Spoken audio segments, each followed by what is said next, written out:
2014년 여름, 평택 신장동 재개발 공사장은 새벽부터 비가 눌러 앉아 있었다. 굴착기가 오래된 바닥을 한번 찍어내리자 젖은 흙 냄새 사이로 묵직한 금속 냄새가 튀어나왔다. 현장 소장이 손을 번쩍 들며 잠깐을 외쳤고 엔진 소리가 끊기자 골목은 숨을 죽인 듯 조용해졌다. 깨진 콘크리트 조각 틈에서 군용청 같은 올리브색 천이 젖은 혀처럼 삐져나와 있었다. 인부가 장갑 낀 손끝으로 천을 잡아당기자 그것은 흙이 아니라 무언가를 단단히 감싼 가방처럼 버텼다. 지퍼가 반쯤 녹슬어 붙어 있는 낡은 군용 더플백이었다. 누군가가 사람 아니겠지? 라고 중얼거리는 순간 소장은 담배를 바닥에 비벼끄며 경찰에 전화를 걸었다. 경찰차가 도착했을 때 해는 아직 완전히 올라오지 않았고 파란 경광등이 젖은 벽돌 담장에 번졌다. 과학수사 요원이 더플백을 조심스럽게 열자 안쪽에서 물에 불어난 뼈 조각과 함께 작은 금속계 목걸이 펜던트가 굴러 나왔다. 그리고 지늘게 눌려 찍힌 영문 플라스틱 카드 조각, 긁어지운 듯한 글자 흔적이 희미하게 남아있었다. 형사 강 경감은 그 조각을 바라보다가 자신도 모르게 중얼거렸다. 1999년 신장동. 그때 그의 휴대폰에 모르는 번호로 메시지 하나가 도착했다. 23시 17분. 다시 열지 마. 문 안쪽의 시간. 2014년 7월의 평택 신장동은 새벽부터 눅눅했다. 전날 밤 내린 소나기가 아스팔트 위에 먼지를 눌러놓아 길바닥은 검게 번들거렸고 미군 부대 정문으로 이어지는 큰 길은 아직 덜 깨어난 채로 축축한 숨을 뱉고 있었다. 재개발 공사장은 그 큰 길에서 조금만 비켜난 골목 끝에 붙어 있었는데 예전에는 환전소와 술집 간판이 겹겹이 달려있던 곳이고 밤이 되면 너니 비에 젖어 반사되던 거리였다. 지금은 간판이 뜯겨나가고 철거 먼지가 씻겨 내려가서 남은 것은 허물어진 벽돌과 덧발라진 바닥, 그리고 공사판 특유의 금속성 소리뿐이었다. 굴착기가 좁은 입구를 비집고 들어오자 인부들은 서로 어깨를 치며 자리를 비켜줬다. 현장 소장은 담배를 입에 문 채로 안전모 끈을 조여매고 일정표를 펼쳐보듯 손바닥으로 허공을 휘저었다. 오늘은 저쪽까지 밀어버립니다. 바닥도 싹 걷어내요. 늦으면 다 꼬입니다. 그는 말끝을 흐리지 않았다. 공사장에서는 말끝이 흐려지는 순간 일이 느려지고 일이 느려지면 사고가 난다. 인부들이 비닐 장갑을 끼고 자리를 잡는 동안 젖은 시멘트 냄새와 오래된 목재 냄새, 곰팡이 냄새가 뒤섞여 올라왔다. 그 냄새들은 익숙했다. 공사판에서 일한다는 건 어쩌면 냄새의 순서를 외우는 일인지도 몰랐다. 그런데 그날은 익숙한 냄새 사이로 낯선 냄새가 얹혔다. 차갑고 무거운 금속 냄새였다. 마치 오래 잠들어 있던 동전이 물속에서 불어나듯 젖음과 차가움이 함께 밀려오는 냄새였다. 굴착기의 버킷이 바닥을 한번 찍어내릴 때 콘크리트가 깨지는 둔탁한 소리와 함께 그 냄새가 더 확실해졌다. 인부 하나가 본능적으로 앞으로 기울며 손전등을 켰고 빗줄기가 깨진 조각들 사이를 훑는 순간 올리브색 천이 젖은 혀처럼 삐져나와 있는 게 보였다. 천은 그냥 방수포의 질감이 아니었다. 결이 살아있었고 바느질이 일정했으며 한쪽 끝에는 녹이 쓸어붙은 지퍼가 반쯤 드러나 있었다. 인부는 손을 뻗었다가 멈칫했고 잠깐 숨을 삼킨 다음 현장 소장을 불렀다. 소장님, 이거... 그 목소리가 평소보다 한 옥타브 낮아졌을 때 소장은 담배를 바닥에 비벼끄며 가까이 왔다. 인부가 비닐 장갑 낀 손끝으로 천을 조심스럽게 잡아당기자 그것은 흙이 아니라 무언가를 단단히 감싼 주머니처럼 버텼다. 2번, 3번 당겨도 쉽게 나오지 않았고 그 안쪽에서 무게가 고집스럽게 바닥을 붙잡고 있는 느낌이 손끝을 타고 올라왔다. 소장이 지퍼 쪽을 보더니 마른 침을 삼켰다. 군용 더플백. 그 단어가 그들의 입술에 먼저 닿았고 그 단어가 닿는 순간 골목의 공기가 달라졌다. 굴착기 엔진이 꺼지자 소리는 더욱 또렷해졌다. 먼 데서 버스가 브레이크를 밟는 소리, 골목 끝 김밥집 셔터가 올라가는 금속 소리, 그리고 그 사이사이에 끼어드는 사람들의 숨소리까지도. 인부 하나가 어색하게 웃으려 했지만 웃음은 나오지 않았고 누군가가 작게 중얼거렸다. 사람 아니겠지. 그 말은 질문처럼 들렸지만 사실상 부탁이었다. 누구도 그 대답을 듣고 싶지 않았다. 소장은 휴대전화를 꺼내며 입술을 얇게 다물었다. 신장동 철거 현장인데요. 이상한 게 나왔습니다. 사람 아닐 수도 있는데 아무튼 와 보셔야 합니다. 그는 설명을 길게 하지 않았다. 공사판에서 설명이 길어지는 건 이미 마음속에서 결론이 났다는 뜻이기도 했다. 경찰차가 도착했을 때 해는 아직 완전히 올라오지 않았다. 파란 경광등이 젖은 벽돌 담장에 번지며 길게 흔들렸고 노란 폴리스 라인이 쳐지자 골목은 단숨에 다른 세계가 되었다. 평소엔 오토바이가 쏘아 지나가고 외국인과 상인들이 섞여 웃고 떠들던 거리였지만 그날 아침엔 모두가 말 대신 눈으로만 움직였다. 분식집 앞에서 쓰레기 봉지를 들고 나오던 아주머니는 발걸음을 멈추고 폴리스 라인을 바라보았고 또 무슨 일이야 라는 말이 입술에서 반쯤만 나왔다가 습기 속으로 흩어졌다. 형사 강 경감은 현장에 도착하자마자 눈보다 먼저 냄새를 맡았다. 젖은 콘크리트와 오래된 목재, 그리고 그 사이에서 찌르는 듯한 금속 냄새가 분명히 섞여 있었다. 그는 우산을 접으며 현장 소장에게 다가갔다. 어디서 나왔습니까? 소장은 손가락으로 바닥을 가리켰다. 저기요, 바닥색이 이상하게 달랐어요. 누가 덧발라 놓은 것처럼요. 그거 걷어내다가. 강 경감은 고개를 끄덕였다. 재개발 현장에서 덧발라진 바닥은 흔하다. 하지만 덧발라진 바닥 아래에서 이렇게 정성 들여 숨긴 흔적이 나오는 건 흔하지 않다. 과학수사 요원이 흰 장갑을 끼고 더플백 주변에 흙을 털어냈다. 지퍼에 낀 진흙을 작은 도구로 조금씩 긁어내는 동안 금속이 부딪히는 소리가 차갑게 울렸다. 강 경감은 그 과정을 가만히 지켜보면서도 시선을 오래 두지 않았다. 그는 주변을 살폈다. 이 자리는 예전의 골목 뒤편, 술집과 창고가 붙어있던 경계였고 벽면엔 못자국이 촘촘했으며 먼지 낀 간판 조각이 반쯤 땅에 파묻혀 있었다. 어딘가에서 물이 똑똑 떨어지는데 그 물방울은 시간이 바닥을 두드리는 소리처럼 들렸다. 그때 과학수사 요원이 낮게 말했다. 열겠습니다. 지퍼가 완전히 내려가기까지 생각보다 시간이 걸렸고 강 경감은 그 시간만큼 자신의 숨을 얕게 만들었다. 더플백 안에서 나온 것은 눈으로 확인하는 순간 단어가 먼저 떠오르는 종류의 것들이었다. 과학수사 요원은 잠깐 숨을 들이켰다가 무표정한 얼굴을 유지한 채로 고개를 끄덕였다. 오래됐습니다. 최근은 아니에요.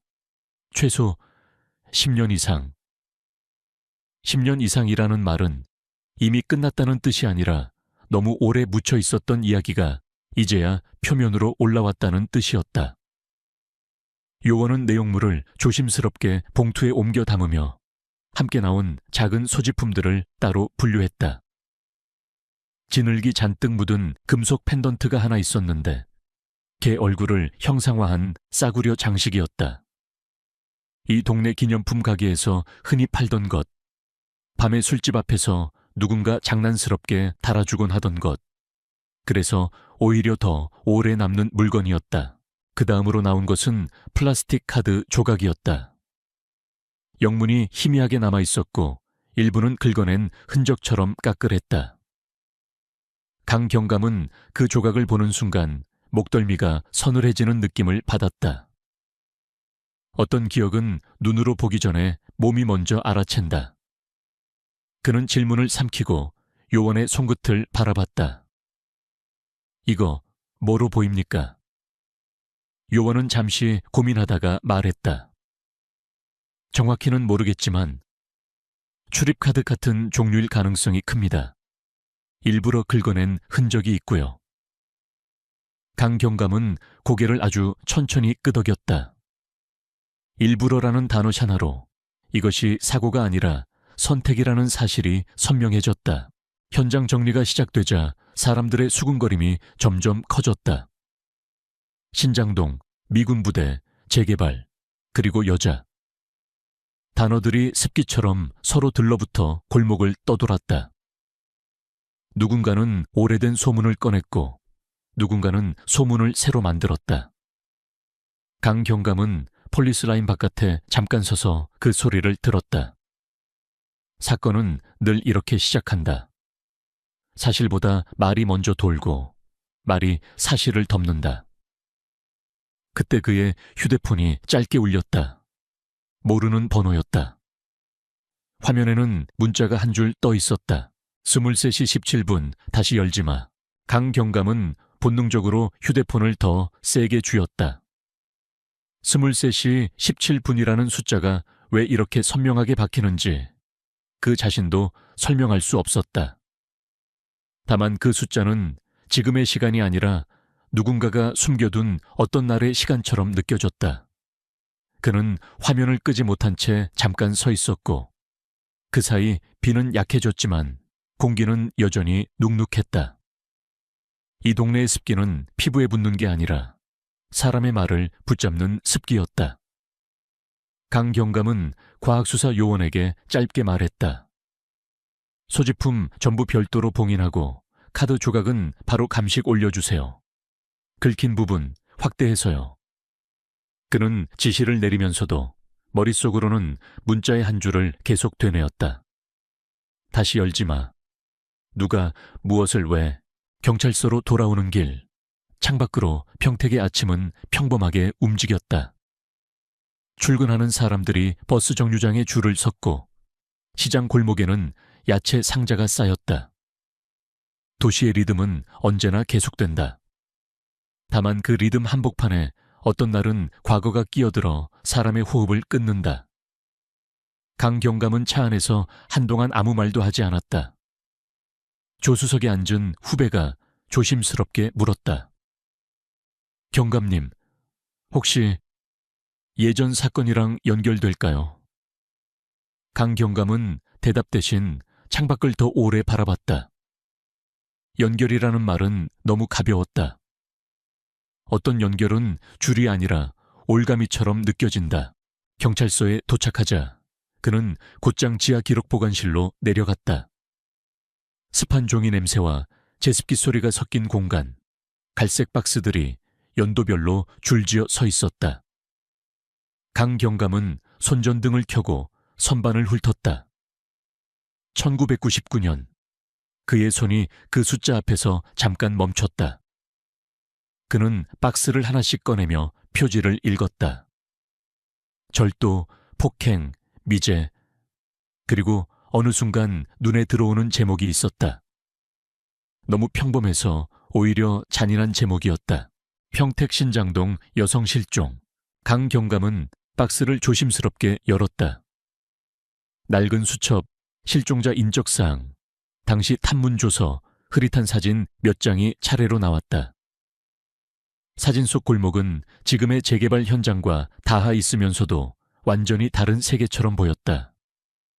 넌이 더 선명했고 사람들의 표정이 더 가벼웠으며 그 가벼움 아래에 무거운 것들이 숨어있는 느낌이 있었다. 그는 서류를 빠르게 넘겼다. 실종 당일의 기록은 이상할 정도로 얇았고 결정적인 시간대의 문장들은 추정과 확인 불가로 끝났다. 강경감은 그 문장들이 왜 이렇게 얇은지 알고 싶었다. 아니, 어쩌면 알고 있었지만 인정하고 싶지 않았는지도 몰랐다. 통화 기록이라고 적힌 페이지를 보던 그는 오른쪽 상단에 붙은 작은 메모를 발견했다. 내선 가능성, 확인 불가 당시. 강 경감은 그 문장을 2번 읽었다. 당시라는 단어가 목을 조였다. 1999년에는 확인할 수 없던 것들이 2014년에는 확인될 수 있다. 기술이 바뀌면 진실도 다시 움직인다. 그래서 누군가는 지금 다시 열지 말라고 말하는 걸까? 그는 박스맨 아래에서 공식 증거봉투가 아닌 누군가 개인적으로 끼워 넣은 듯한 봉투 하나를 찾았다. 테이프가 누렇게 변해 있었고 봉투 모서리는 여러 번 접힌 흔적이 남아 있었다. 강 경감이 조심스럽게 테이프를 떼자 안에서 얇은 종이 한 장이 나왔다. 물에 젖었다 마른 듯 종이가 울어 있었지만 숫자 하나는 이상하게 또렷했다. 2317. 그리고 그 아래 눌러쓴 듯한 글씨가 남아 있었다.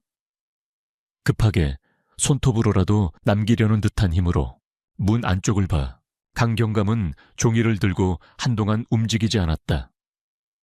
제습기 소리가 평소보다 더 크게 들리는 것 같았고 지하의 공기는 종이의 습기처럼 무겁게 가라앉아 있었다. 이제 이건 우연이 아니었다. 현장에서 나온 숫자, 문자 메시지의 숫자, 그리고 1999 연박스 속 숫자가 같은 방향을 가리키고 있었다. 그는 아주 조용히 혼잣말처럼 말했다. 누가 아직도 이 시간을 지키고 있는 거지. 그때 위층에서 내선전화 벨소리가 울렸다. 거칠고 짧은 울림이 계단을 타고 내려오며 지하의 공기까지 흔들었다. 강 경감은 잠깐 멈칫했지만 결국 수화기를 들어 올렸다. 강입니다. 수화기 너머로 누군가 숨을 고르는 소리가 들렸다. 낮고 짧은 웃음을 삼키는 소리였다. 그리고 아주 확신에 찬 목소리가 말했다. 경감님, 그 박스 열었네요. 강 경감의 손가락이 수화기를 더 세게 움켜쥐었다. 상대는 이름을 말하지 않았다. 그러나 그 목소리에는 이 순간을 오래 기다렸다는 기색이 배어 있었다. 강 경감은 천천히 숨을 들이마셨다. 누구십니까? 상대는 대답 대신 한 번 더 낮게 웃었다. 이제 문 안쪽을 보셔야죠. 23시 17분부터 시작입니다. 전화는 끊겼고 지하 보관실의 공기는 한층 더 무거워졌다. 강 경감은 수화기를 내려놓은 뒤에도 한동안 그 자리에 서 있었는데 그의 눈은 다시 1999 연박스 위에 고정되어 있었고 그 숫자 하나가 오래 잠든 시간을 깨워 다시 움직이게 만드는 소리를 그는 분명히 듣고 있었다. 23시 17분 신장동의 넌 아래 1999 년 여름의 신장동은 낮보다 밤이 더 끈적했다. 해가 지고 나면 습기가 골목 벽돌 사이에서 한꺼번에 솟아올라 넌빛이 공기 속에 번지며 흐릿한 막을 만들었다. 미군 부대 정문으로 이어지는 큰 길은 늦은 밤에도 사람 발길이 끊기지 않았고 길 건너편에는 환전소의 숫자판이 초록빛으로 깜빡였다. 영어 간판과 한글 간판이 겹쳐 달린 거리에서 누군가는 관광객처럼 웃고 누군가는 생개처럼 웃었다. 그 웃음들이 섞일수록 진짜 표정은 더 깊은 곳으로 숨었다. 윤지혜는 그 거리의 리듬을 잘 알고 있었다. 남들보다 빨리 웃고 더 빠르게 고개를 끄덕이고 손님이 건네는 말의 절반만 믿고 남은 절반은 표정으로 읽는 법을 익혔다. 그녀는 신장동 골목 안쪽 작은 술집에서 일했다. 가게는 넓지 않았지만 테이블 수에 비해 소리가 많았다. 잔 부딪히는 소리, 문 열릴 때마다 들리는 종소리, 영어와 한국어가 엉켜 만들어내는 의미 없는 고저, 그리고 사장이 틀어놓는 음악이 그 모든 소리를 덮으려다 더 크게 부서지는 소리까지. 지혜는 그 소리들 사이에서 자신이 사라지지 않도록 늘 손끝을 바쁘게 만들었다. 잔을 닦고 계산기를 누르고 얼음통을 채우고 테이블을 정리하고 누군가의 시선을 너무 오래 받지 않도록 몸의 각도를 바꾸는 일까지 포함해서 그날 그녀는 일을 시작하기 전부터 왠지 모르게 마음이 가라앉아 있었다. 이유를 붙이려 하면 붙일 수 있을 것 같았지만 붙이지 않는 편이 더 안전한 감정도 있었다. 하숙집을 나서기 직전 그녀는 잠깐 거울을 봤다. 눈가가 피곤해 보였고 입술은 건조했다. 문고리를 잡은 손이 잠깐 멈췄다.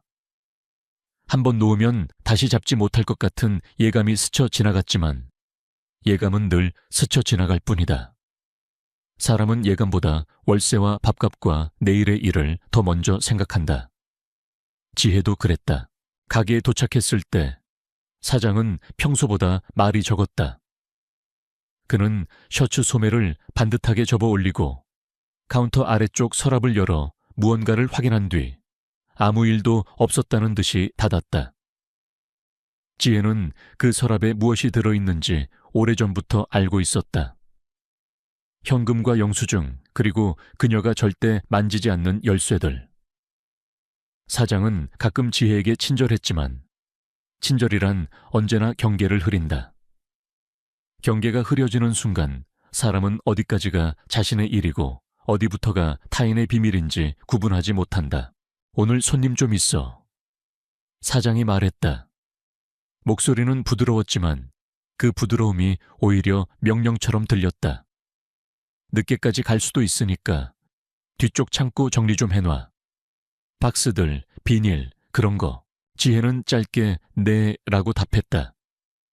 뒤쪽 창고는 가게보다 더 어두웠다. 물건이 쌓이고 냄새가 쌓이고 말이 쌓이는 공간이었다. 거기에는 손님이 들어오지 않았고 그래서 사장의 목소리도 달라졌다. 지혜는 그런 차이를 알아차릴 만큼 영리했지만 알아차린다고 해서 달라지는 건 없었다. 밤이 깊어질수록 골목은 더 번잡해졌다. 미군 부대 근처에는 밤이 3개쯤 존재했다. 부대 안의 밤, 큰일의 밤, 그리고 골목 안쪽의 밤. 지혜가 있는 곳은 골목 안쪽의 밤이었다. 그 밤은 웃음이 많았고 계산이 많았고 비밀이 많았다.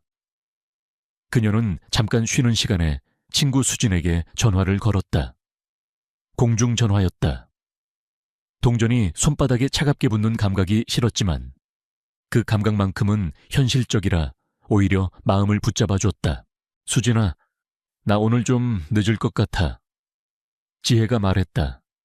수진의 목소리는 분식집 기름 냄새가 섞인 듯했다. 왜? 또 사장이 뭐 시키냐? 지혜는 잠깐 망설이다가 결국 익숙한 방식으로 말을 줄였다. 그냥 손님 오나 봐. 큰 손님이라고.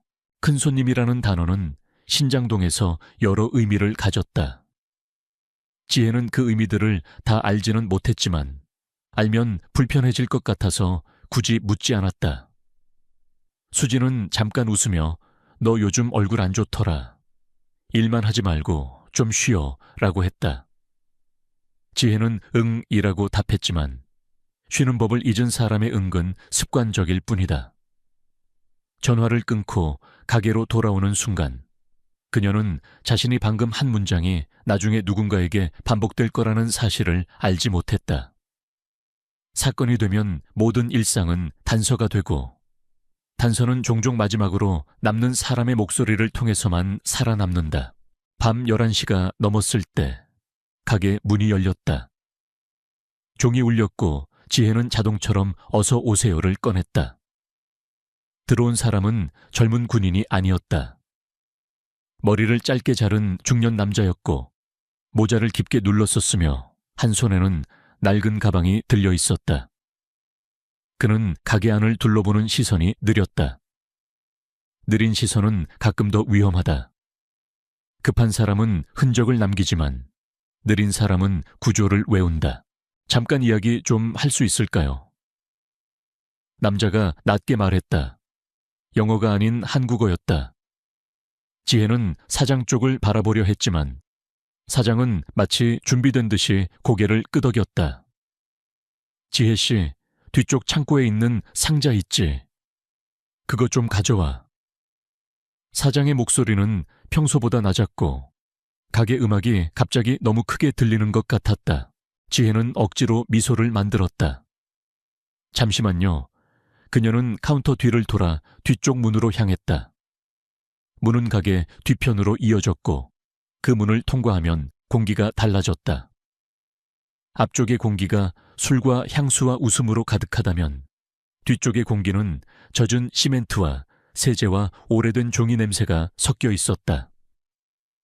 창고는 좁았고 박스들은 높게 쌓여 있었으며 벽에는 교환 환불 불가라고 적힌 종이가 테이프로 붙어 있었다. 지혜는 상자들 사이에서 검은색 상자를 찾기 시작했다. 손끝이 조금 떨렸다. 이상하게도 그녀의 머릿속에 숫자 하나가 떠올랐다. 오늘이 몇 시인지 제대로 확인하지도 않았는데 그 숫자는 먼저 자리를 잡았다. 23시 17분. 그 숫자가 왜 떠오르는지 그녀는 몰랐다. 다만 그 숫자가 떠오르는 순간부터 공기의 밀도가 달라진 것처럼 숨이 조금 불편해졌다. 그리고 그때 뒤쪽 문이 아주 조용히 열리는 소리가 났다.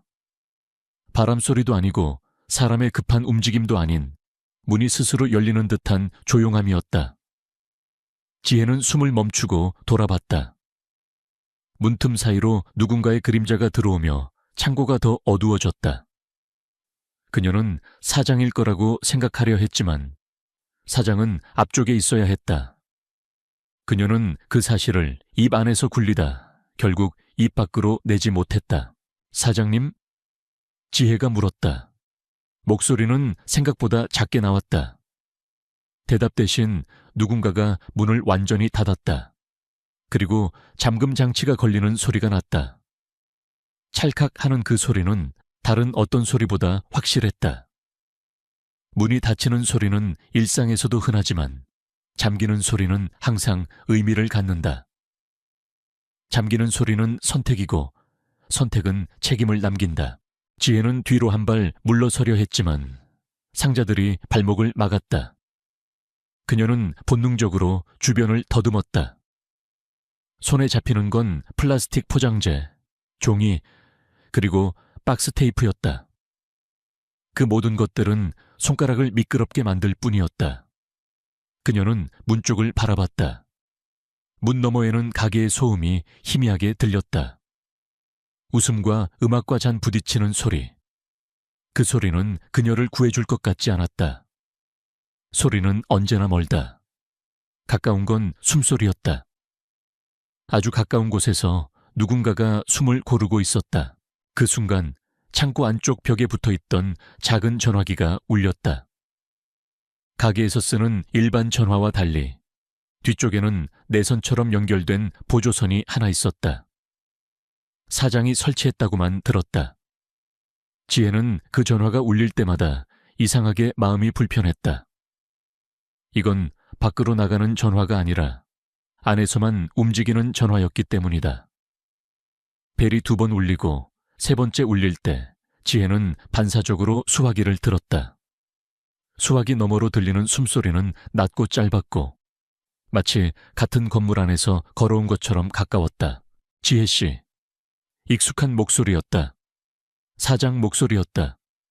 지혜는 안도하려다가 이상함을 느꼈다. 사장은 밖에 있다고 했다. 그런데 왜 이렇게 가깝게 들리지? 전화선에는 잡음이 거의 없었다. 마치 바로 옆방에서 부르는 것처럼. 뒤쪽 검은 상자, 빨리 꺼내. 사장이 말했다. 그리고 문 열어놓지 말고. 손님들 보이잖아. 지혜는 수화기를 쥔 채로 움직이지 못했다. 방금 잠금 소리를 들었는데 사장은 문을 열어놓지 말라고 말했다. 문이 열려 있어야 열어놓지 말라는 말이 성립한다. 그런데 문은 방금 잠겼다. 그 모순이 지혜의 머릿속에서 빠르게 부딪혔다. 그녀는 입술이 말라붙는 걸 느끼며 사장님 지금 이라고 말하려 했지만 수화기 너머의 목소리는 이미 끊어질 준비를 하고 있었다. 23시 17분이야. 빨리. 그 숫자가 입 밖으로 나오자 지혜의 심장이 한 번 크게 내려앉았다. 그녀가 방금 떠올렸던 숫자와 같았다. 숫자는 우연일 수 있지만 같은 우연이 반복되면 우연이 아니라 규칙이 된다. 지혜는 수화기를 내려놓는 순간 자신이 무언가를 이해했다는 걸 깨달았다. 이해는 구원이 아니라 공포의 형태로 먼저 온다. 그녀는 도망칠 수 있는 방향을 찾았다. 창고는 좁았고 창문은 작았으며 상자들이 길을 막았다. 문은 잠겨 있었다. 그녀는 순간적으로 손끝이 살아있는 걸 느꼈다. 손끝만은 아직 움직일 수 있었다. 그녀는 근처에 있던 플라스틱 카드 조각 같은 것을 더듬어 잡았다. 어디선가 떨어진 듯한 조각이었다.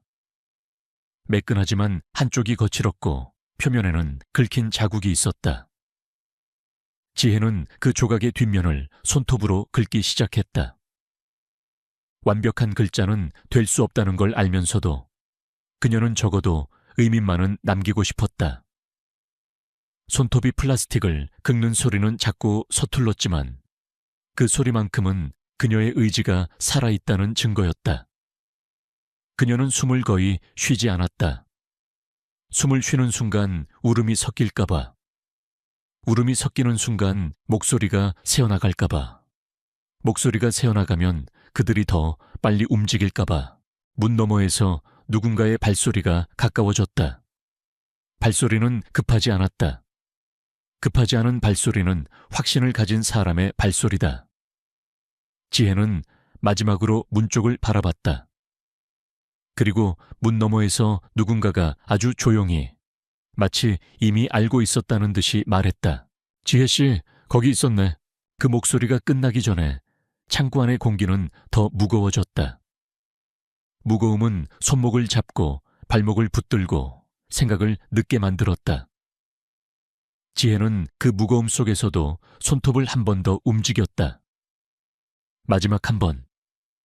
글자가 완성되지 않아도 상관없었다. 누군가가 이 조각을 들여다보는 순간 그녀가 어떤 마음으로 긁었는지 알 수만 있다면 그것으로 충분했다. 다음 날 아침 신장동의 골목은 아무 일도 없었다는 듯이 움직였다. 환전소는 평소처럼 문을 열었고 부대 정문 앞에는 택시가 줄을 섰으며 분식집에서는 기름이 튀었다. 지혜가 일하던 가게의 유리문도 반짝였고 전날과 똑같이 종은 달려 있었다. 사람 한 명이 사라져도 도시는 멈추지 않는다. 다만 멈춘 것은 그 사람을 기억하는 몇몇의 호흡뿐이었다. 경찰은 이틀을 빈틈으로 채웠다. 어디서부터 뒤져야 하는지, 누구부터 의심해야 하는지, 무엇을 먼저 기록해야 하는지.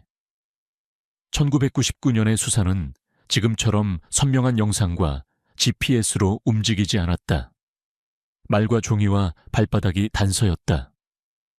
지혜의 하숙집을 확인했을 때 방은 놀랄 만큼 정돈되어 있었다. 옷걸이에 걸린 유니폼, 접혀있는 편지 봉투들, 침대 모서리에 놓인 작은 가방. 도망간 사람의 방은 급하다. 물건이 흐트러지고 중요한 것이 빠진다. 그런데 지혜의 방은 내일도 돌아올 사람이 잠깐 외출한 방처럼 보였다. 그 사실이 오히려 불길했다. 수지는 경찰서에서 같은 말을 여러 번 반복했다. 어제 전화했어요. 늦어질 것 같다고 했어요. 큰 손님 온다고 했어요. 사장이 창고 정리하라고 했다고 했어요. 그녀의 말은 단서가 되기엔 너무 평범했고 그래서 더 단서 같았다. 평범한 말은 사건이 되면 가장 오래 남는다. 경찰은 지혜의 서랍을 뒤졌고 장롱 아래쪽 깊은 곳에서 녹슨 과자통 하나를 찾아냈다. 그 안에는 동전 몇 개, 낡은 사진, 그리고 작은 종이 조각들이 있었다. 숫자들이 빼곡했고 날짜처럼 보이는 표시와 짧은 영어가 섞여 있었다. 누군가의 메모처럼 보였지만 자세히 보면 계산에 가까웠다. 무엇을 계산했는지 그때는 알 수 없었다. 알 수 없다는 건 모르는 게 아니라 아직 확인할 방법이 없다는 뜻이었다. 강경감은 그 시절의 강경감이 아니었다. 1999년에 그는 그저 젊은 형사였고 신장동의 밤을 복잡한 동네로만 이해했다. 그는 가장 먼저 현장을 뛰었고 가장 먼저 목격자를 찾았고 가장 먼저 사장을 불렀다. 그리고 사장은 놀랄 만큼 빨리 말했다. 제가 다 정리해놨습니다. 오해 없으셨으면 좋겠네요. 말끔한 셔츠, 매끄러운 목소리, 정확한 척의 배열. 너무 정확한 사람은 대개 연습을 한다. 그날의 강경감은 그 불편함을 느끼면서도 증거로 바꾸지 못했다. 증거로 바꾸지 못한 불편함은 시간이 지나면 죄책감이 된다. 2014년의 강경감이 1999 연박스를 다시 열었을 때 그가 떠올린 건 지혜의 얼굴보다 그날의 숫자였다. 23시 17분. 그 숫자는 그날 밤 창고 안에서 울렸던 내선 전화의 벨소리처럼 기록 속에서도 계속 울리고 있었다. 그리고 그는 알았다. 신장동에서 사라진 건 한 사람만이 아니라 한 사람이 보았던 문 안쪽의 진실이라는 사실을. 지하 기록 보관실에서 그는 종이를 다시 접어넣지 못했다. 종이는 젖어 울어 있었지만 숫자만큼은 또렷했다. 그가 숨을 들이마시는 순간 머릿속에서 아주 오래된 문이 하나 삐걱거리며 열리는 소리가 났다. 그 문은 밖으로 열리는 문이 아니었다. 안쪽으로만 열리는 문이었다. 그리고 그 문이 완전히 열리기 전에 위층에서 내선 전화가 다시 울리기 시작했다. 내선의 흔적. 2014년의 강경감은 사건을 다시 시작한다는 표현을 싫어했다. 사건은 시작과 끝이 분명한 물건이 아니라 묻혀 있다가 냄새로 다시 떠오르는 물건에 가깝다. 특히 오래된 사건은 더 그랬다. 종이 속에 눌려있던 문장들이 갑자기 숨을 쉬기 시작하고 그 숨이 사람의 목덜미를 차갑게 스치면 그제야 사건은 현재가 된다. 더플백이 나온 아침부터 강경감은 그 냄새를 맡고 있었다. 젖은 시멘트와 금속, 그리고 사람의 기억이 썩는 냄새 같은 것. 그는 그것을 부정하지 않았다. 대신 그 냄새를 따라가기로 했다. 냄새는 거짓말을 하지 않는다.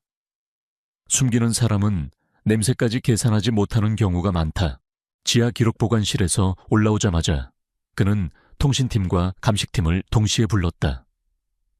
1999년 사건 기록을 책상 위에 펼치고 2014년 현장 증거 목록을 옆에 놓았다. 숫자 23분 17초가 3번이나 같은 방식으로 등장한 이상 이건 장식이 아니라 구조였다. 구조라는 말은 곧 누군가가 그 구조를 만들었다는 뜻이고 누군가가 만들었다면 누군가는 그 구조를 기억하고 있을 가능성이 높았다. 강경감은 문서의 모서리를 손가락으로 눌러가며 1999년 통화기록 페이지를 다시 읽었다. 당시 기록에는 내선 가능성, 확인 불가 당시라는 메모가 붙어 있었고 그 문장은 그때는 추측이었지만 지금은 질문이 될 수 있었다. 질문은 기술이 바뀌는 순간부터 증거를 끌어낼 수 있다. 그는 통신팀에게 단도직입적으로 말했다.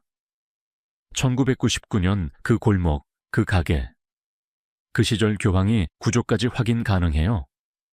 외부 통화인지, 내부 보조선인지, 그리고 23시 17분. 그 시간대 통화가 어떤 흐름으로 잡히는지요. 통신팀은 잠깐 난감한 얼굴을 했다. 오래된 데이터는 늘 불완전하고 불완전한 데이터는 책임을 요구한다. 그러나 강경감은 표정을 바꾸지 않았다. 가능한 만큼만. 가능한 걸 해보는 게 지금 우리가 가진 최선입니다. 그 말은 부탁이 아니라 지시였다. 통신팀이 나간 뒤 그는 감식팀에게 플라스틱 카드 조각을 넘겨주며 말했다. 긁힌 부분, 미세 흔적 확대. 어떤 종류 카드인지 추정부터. 군부대 출입증일 수도 있고 클럽 출입 카드일 수도 있어요. 한글이든 영문이든 남은 잔원을 뽑아야 합니다. 감식 요원은 고개를 끄덕였고 강 경감은 마지막으로 현장 사진을 다시 띄웠다. 더플백이 나온 자리, 덧발라진 바닥, 층이 두 겹처럼 보이는 콘크리트 단면. 누군가는 단순히 묻지 않았다. 누군가는 덧발라서 묻었다. 덧바른다는 건 지우는 게 아니라 덮는 일이고 덮는 건 시간이 지나도 층으로 남는다. 층은 흔적이다. 그는 바로 신장동으로 내려갔다. 2014년 신장동은 1999년의 신장동과 다르게 정리된 거리처럼 보였지만 정리된 표면 아래에서 사람들은 여전히 같은 방식으로 살아가고 있었다. 부대 정문으로 이어지는 길은 여전히 택시가 줄지어 있었고 환전소의 전광판은 여전히 숫자를 깜빡였다. 바뀐 건 간판의 색과 건물의 외장재뿐이었다. 골목이 좁아지는 지점, 그 좁아진 틈새에 작은 가게들이 붙어있는 구조는 그대로 남아있었다. 강 경감은 그 구조를 따라 걸었다. 걷다 보면 기억이 아니라 몸이 먼저 반응하는 지점이 있다. 사람은 눈으로 아는 것보다 발바닥으로 아는 것이 더 정확할 때가 있다. 그는 옛가게 자리 주변을 돌며 가장 먼저 문을 봤다. 1999년 기록 속에서 반복되던 단어는 창고, 잠금, 정리, 그리고 내선이었다. 문은 늘 사건의 경계였다. 밖과 안, 일상과 비밀, 목격과 은폐의 경계. 철거 현장 주변의 임시 펜스에는 작은 출입문이 하나 달려 있었는데 자물쇠가 달린 철제 문이었다. 강 경감은 문을 한참 바라보다가 고개를 돌려 골목 끝 분식집을 봤다. 1999년 기록에도 분식집이 등장했다. 사건의 옆에서 계속 밥을 팔던 곳은 사람을 기억할 확률이 높다. 사건은 사라져도 생계는 남는다. 분식집 안은 뜨거운 김과 튀김 냄새로 가득했고 여전히 벽에는 낡은 메뉴판이 걸려 있었다. 주인은 예전보다 머리가 휘어졌지만 손놀림은 여전히 빨랐다. 강 경감이 신분증을 내밀자 그는 처음엔 무심하게 봤다가 이름을 듣고 잠깐 눈을 깜빡였다. 눈이 깜빡이는 순간은 기억이 떠오르려다 멈추는 순간과 비슷했다. 강 경감은 그 틈을 놓치지 않았다. 1999년 이 골목에서 실종된 여자 기억하십니까? 그날 밤 23시 17분 전후로. 주인은 잠깐 입술을 깨물더니 불판 위에 올려둔 어묵을 뒤집으며 말했다.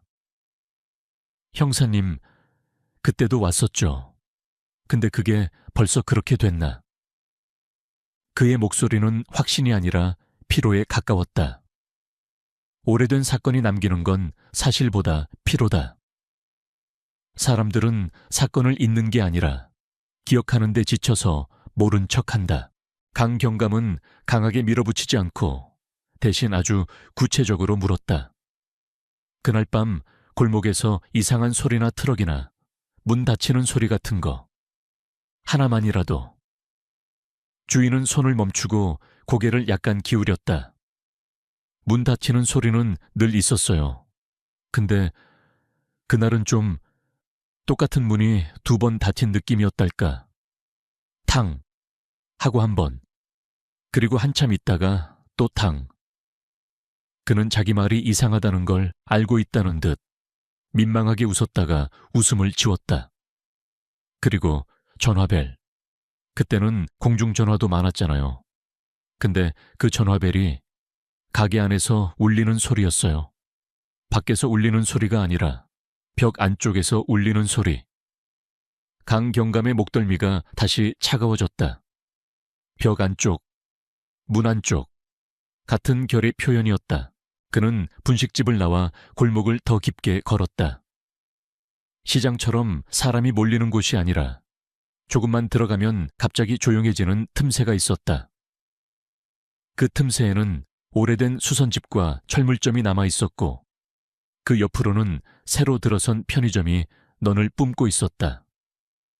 강 경감은 철물점에 들어가 장부를 보여달라고 하지 않았다. 1999년 장부는 남아있지 않을 확률이 높았고 남아있어도 그 장부를 보여주지 않을 확률이 더 높았다. 대신 그는 사람을 봤다. 오래된 상인은 사건을 기억하지 못해도 사람의 패턴을 기억한다. 현금으로 샀는지, 외상으로 샀는지, 이상하게 급했는지, 그리고 무엇보다 2번 샀는지 같은 것. 철물점 주인은 강경감의 질문을 듣자마자 먼저 얼굴을 찡그렸다. 형사님들 또 그 얘기예요. 그때도 귀찮게 굴더니. 그는 투덜거렸지만 투덜거리는 사람은 대개 기억이 있다는 뜻이다. 기억이 없으면 투덜거릴 이유도 없다. 강경감은 조용히 말했다. 이번엔 더플백이 나왔습니다. 덮어둔 걸 누가 다시 열었습니다.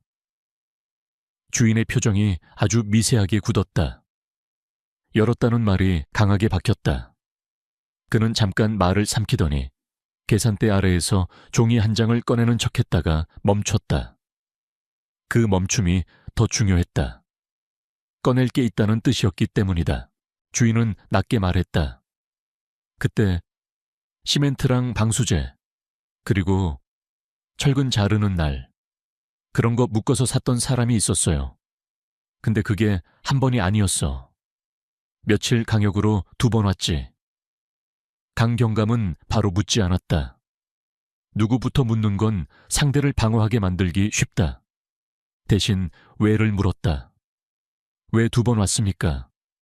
주인은 어깨를 으쓱하려다. 어깨가 끝까지 올라가지 못했다. 몰라요. 근데 그 사람 말이 이상했어. 냄새 난다고 했거든. 바닥에서 냄새가 난다고. 강경감은 그 문장을 마음속으로 반복했다. 냄새. 덮은 뒤에 냄새가 났다면 그 아래에 있던 건 사라지지 않았다는 뜻이다. 사람은 덮을 수 있지만 냄새는 덮이지 않는다. 철물점 주인이 추가로 말했다. 그리고 그 사람 혼자 아니었어. 같이 온 여자 하나가 있었는데 말은 안 하고 그냥 서 있었어. 비닐장갑 끼고. 얼굴은 잘 기억 안 나. 근데 눈이 되게 텅 비어 있었어.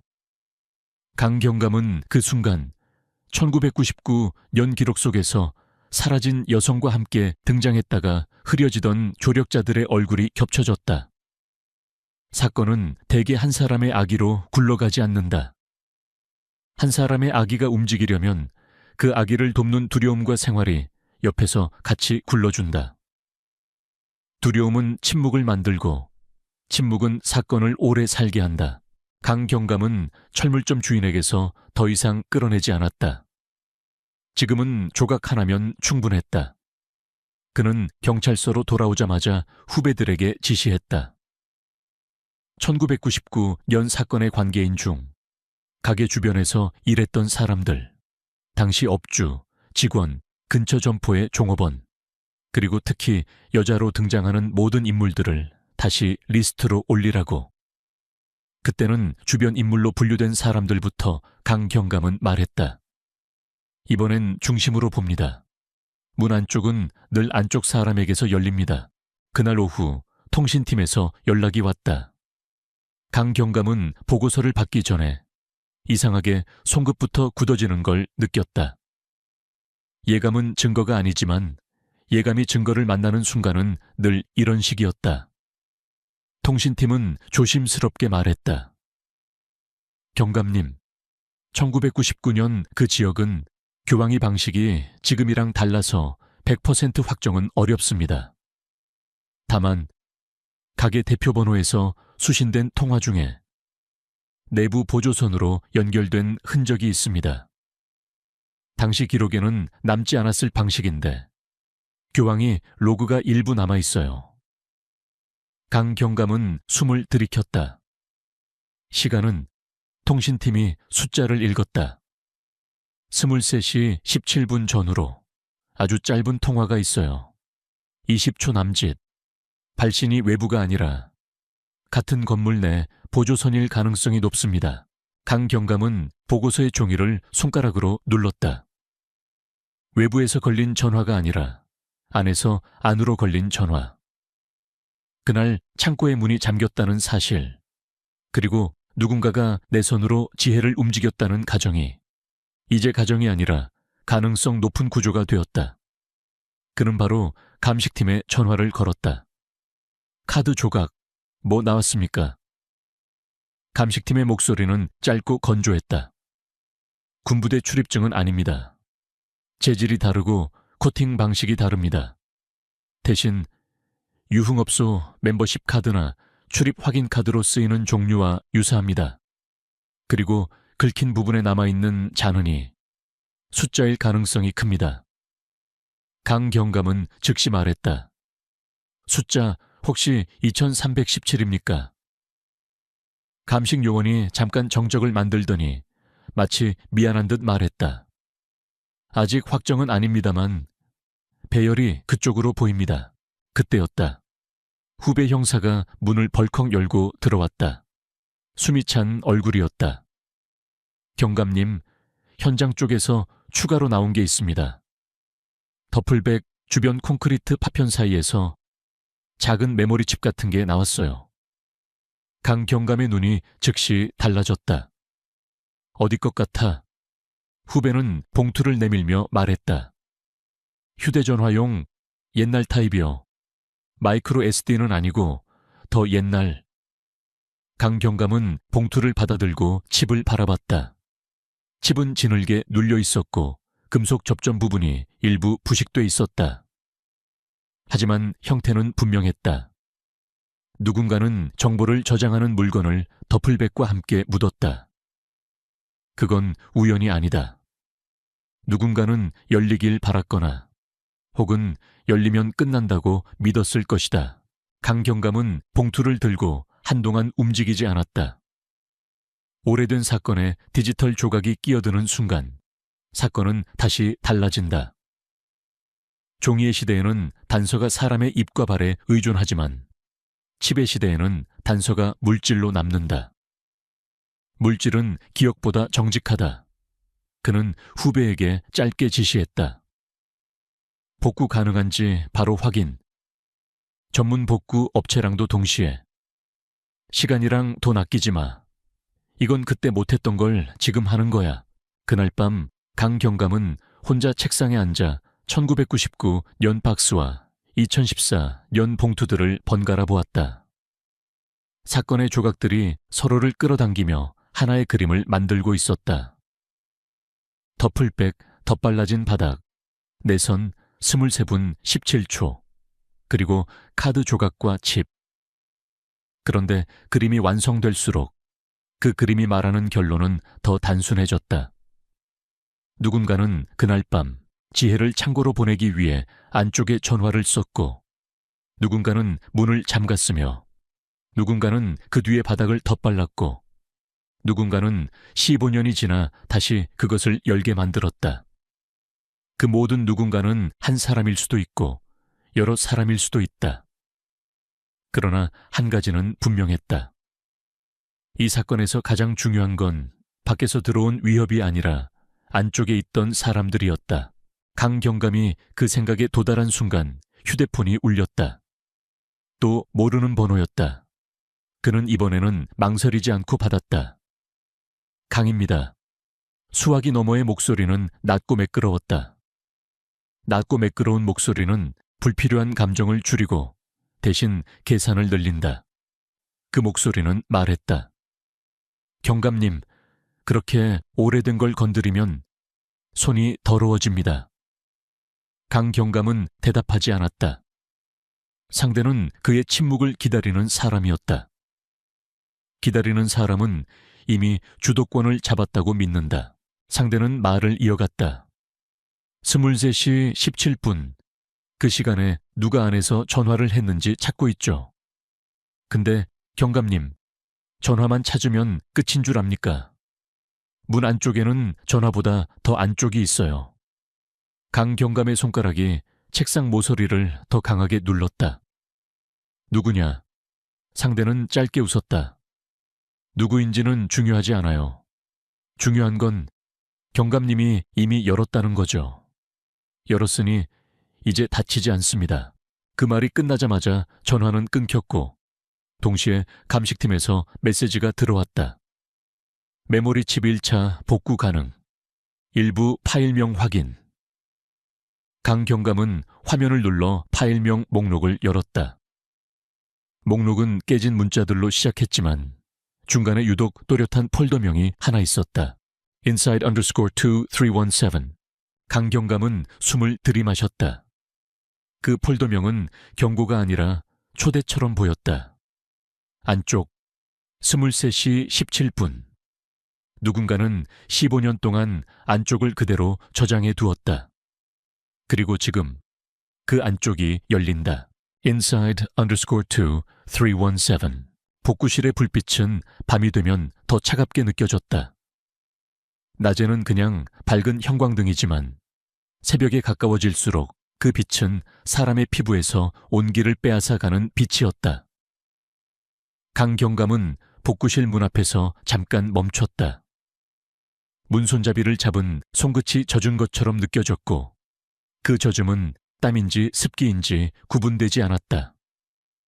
오래된 사건은 늘 이런 식이었다. 문을 열기 전부터 이미 결과를 알고 있는 것 같은 기분. 그런데도 문을 열어야 한다는 의무감. 어떤 사건은 끝내고 싶어서 여는 게 아니라 더 이상 도망칠 수 없어서 여는 것이다. 복구 담당 요원은 모니터를 가리키며 말했다. 완전 복구는 어렵습니다.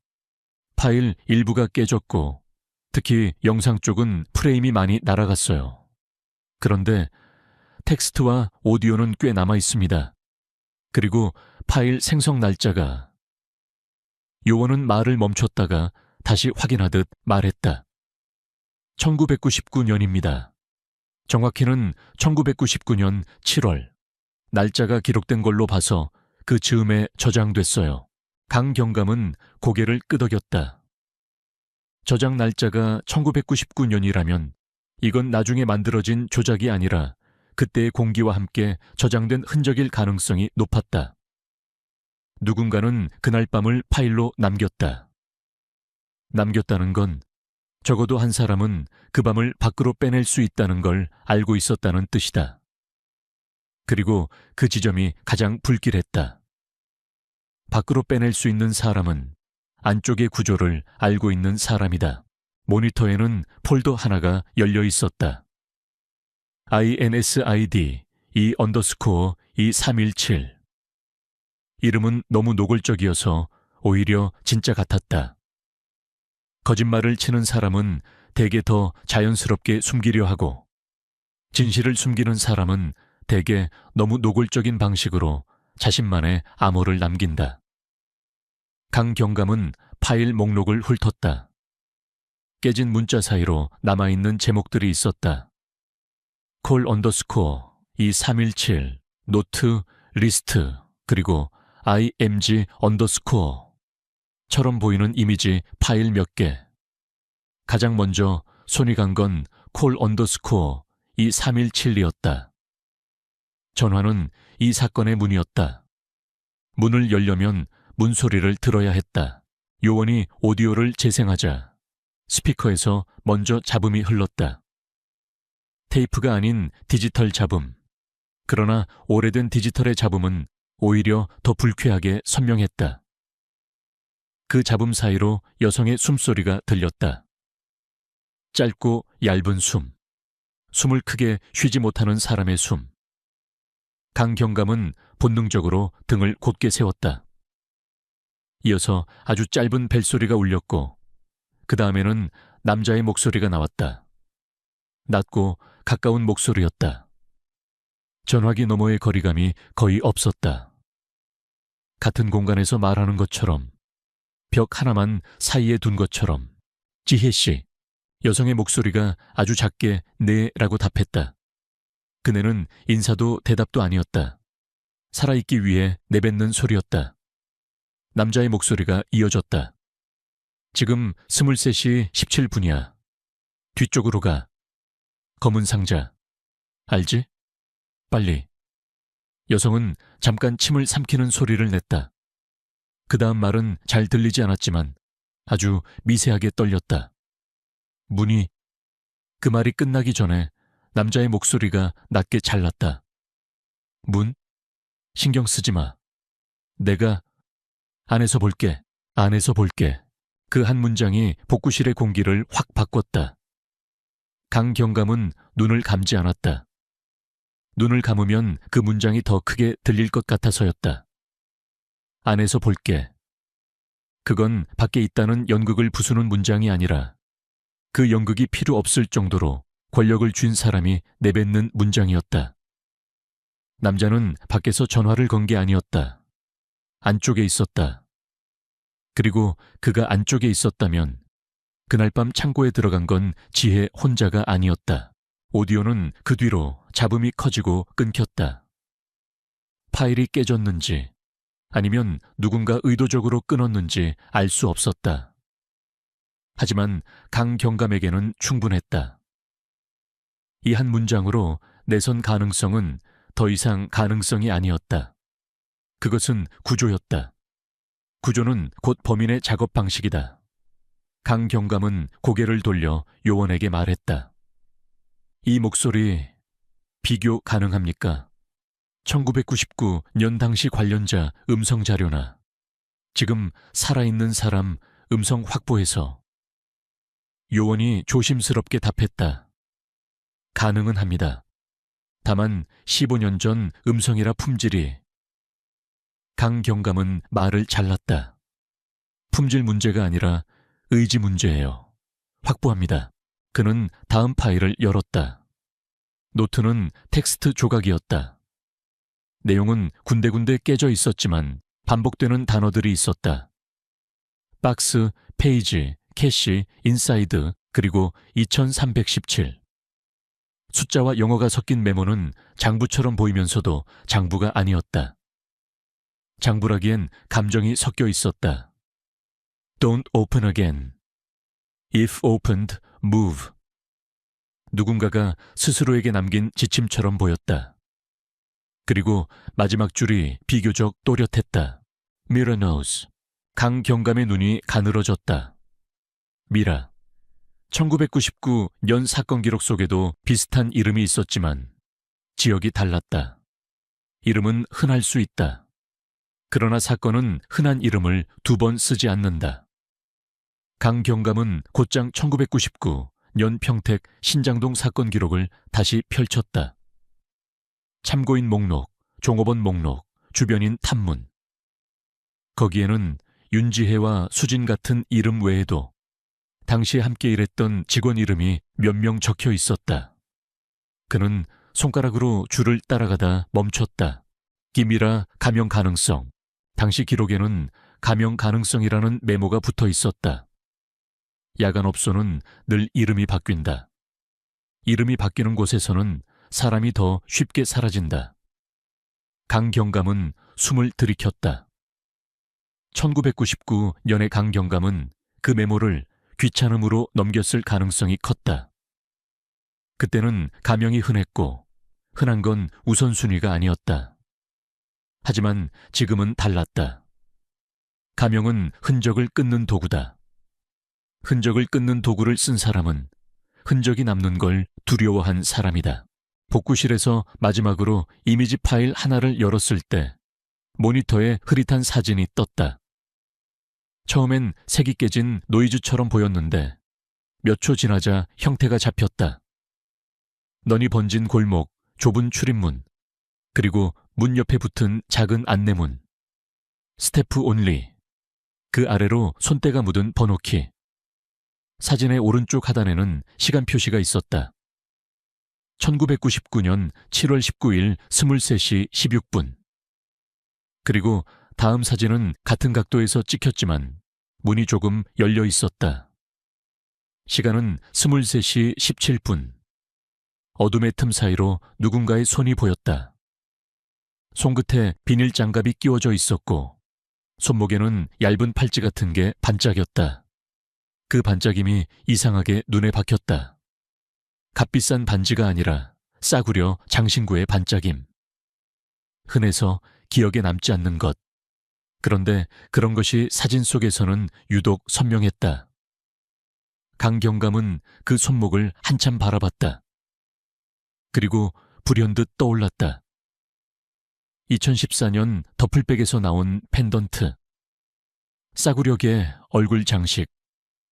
흔해서 더 오래 남는 물건. 이런 물건들은 같은 취향을 가진 사람이 반복해서 고른다. 취향은 흔적이다. 강경감은 즉시 팀에 지시했다.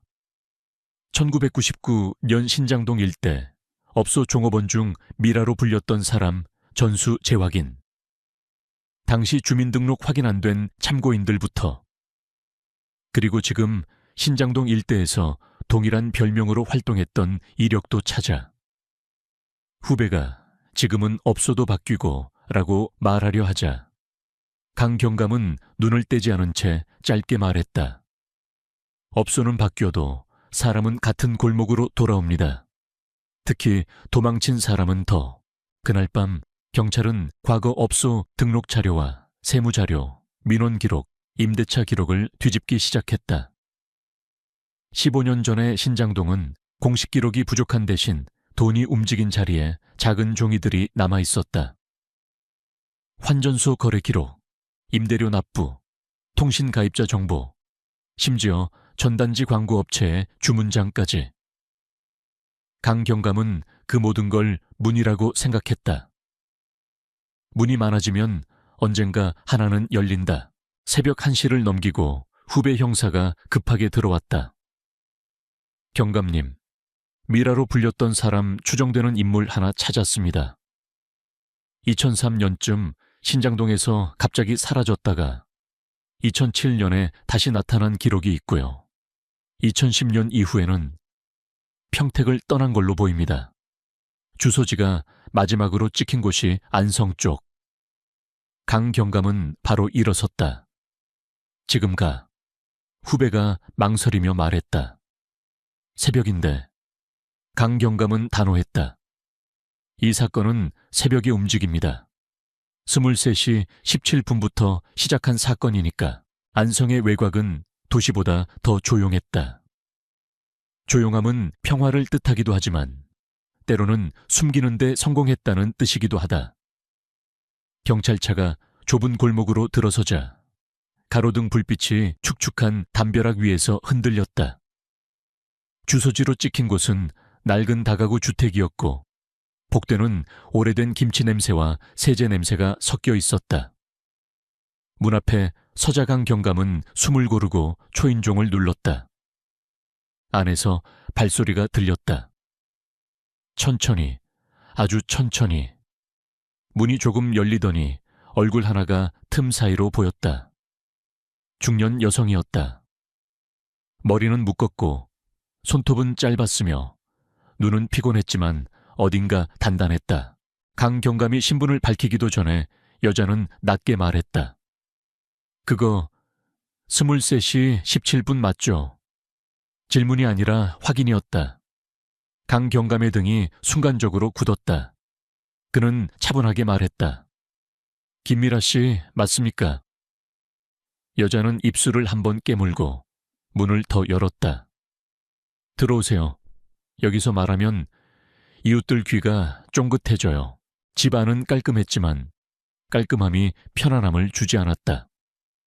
깔끔함은 종종 흔적을 남기지 않으려는 습관에서 온다. 여자는 물 한 잔도 나오지 않은 채 마치 미리 준비한 사람처럼 말했다. 형사님, 저 이제는 말할 거예요. 근데 그 전에 하나만 확인해요. 그녀는 강경감의 얼굴을 똑바로 봤다. 지혜, 찾았어요. 강경감은 대답하지 않았다. 대답하는 순간 이 방의 공기가 바뀔 걸 알고 있었다. 여자는 그의 침묵만으로도 충분히 알아챈 듯 고개를 끄덕였다. 그래요. 결국 거기서 나왔구나. 그녀의 목소리는 울음이 아니라 체념에 가까웠다. 체념은 오래 기다린 사람에게만 생긴다. 강경감은 천천히 물었다. 1999년 7월 신장동 23시 17분. 그날 창고 문이 잠겼을 때 거기 누가 있었습니까? 미라는 잠깐 눈을 감았다. 눈꺼풀이 떨렸다. 그리고 아주 낮게 말했다. 사장하고 손님인 척했던 남자. 그리고 저. 그녀는 입술을 떨며 말을 이어갔다. 저는요, 문을 잠그라고 한 게 아니에요. 저는 그냥 거기 있었어요. 사장이 시키는 대로. 그때는 돈이 필요했어요. 집에 빚이 있었고. 그녀는 숨을 한번 들이켰다.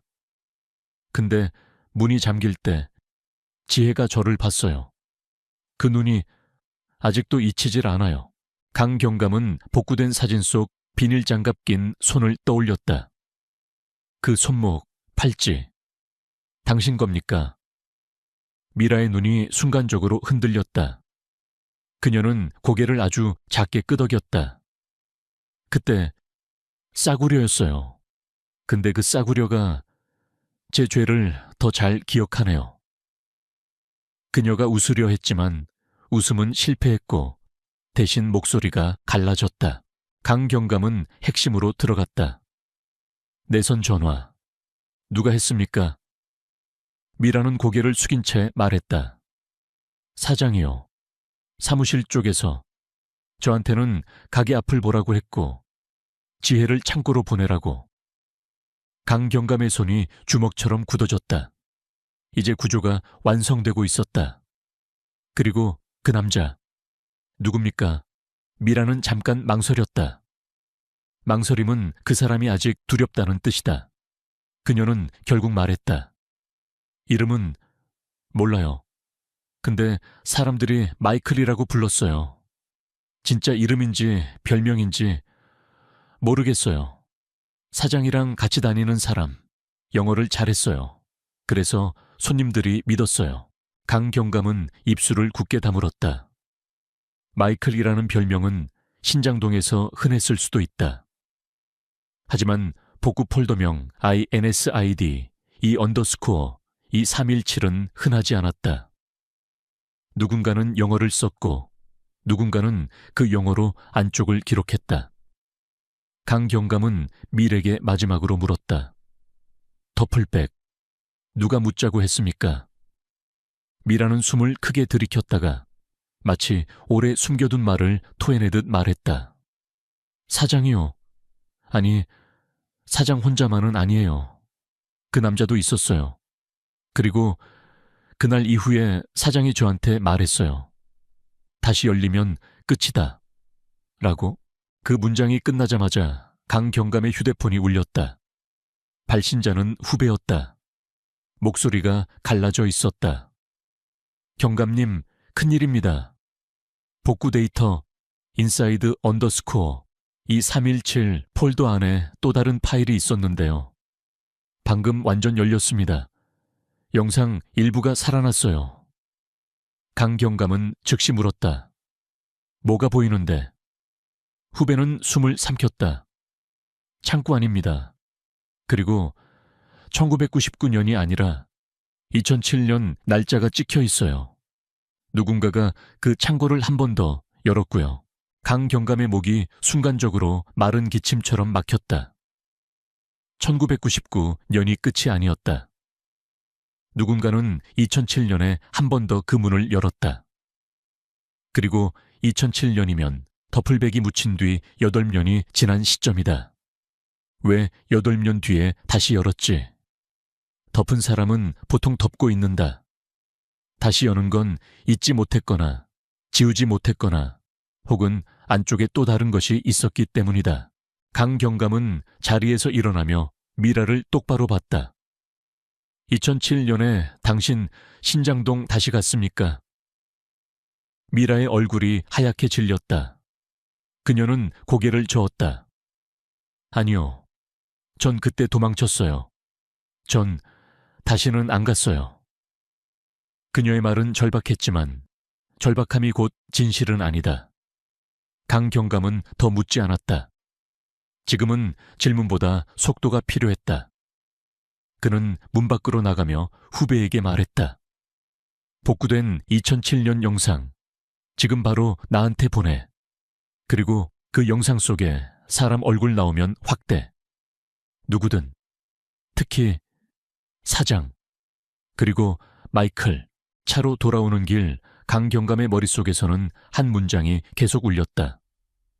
다시 열리면 끝이다. 사건은 끝난 적이 없었다.